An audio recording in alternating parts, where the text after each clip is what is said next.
making a Texas toast eggs Benedict kind of thing. I'm gonna start with some black beans. These are actually canned black beans, tomatoes. Let's cut up some chilies. Okay, and then some lime juice, some cilantro, and then a little bit of red onion, some salt and pepper, and I'm just gonna put a splash of extra virgin olive oil. Okay, this looks beautiful. Let's make the hollandaise sauce.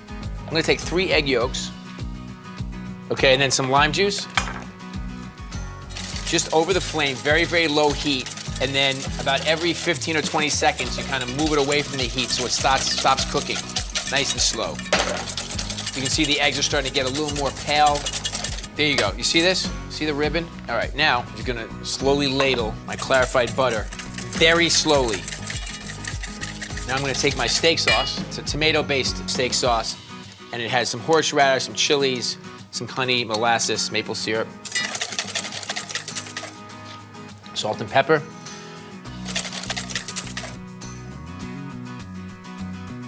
Let's get the ribeyes going. A very thin slice here. So I'm gonna pound them out. That's perfect, okay? Take a little salt and pepper and some spice rub.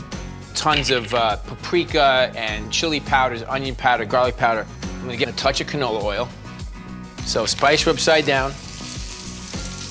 See how nice and crusted that is? That's what we want. And you find Texas toast, that's how thick it's gonna be. It always amazes me how people don't know how to poach an egg. And so I'm gonna use some white wine vinegar.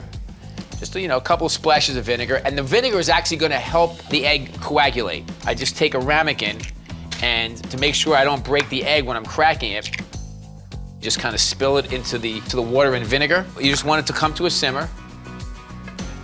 Basically, if you can get it out of the pan, to me, that's the perfect poached egg, just like that. We have our Texas toast, we have our steak, we take our poached eggs, steak sauce hollandaise, a little bit of our black bean and tomato salsa on top, sprig of cilantro. That's what I call a Southwestern brunch.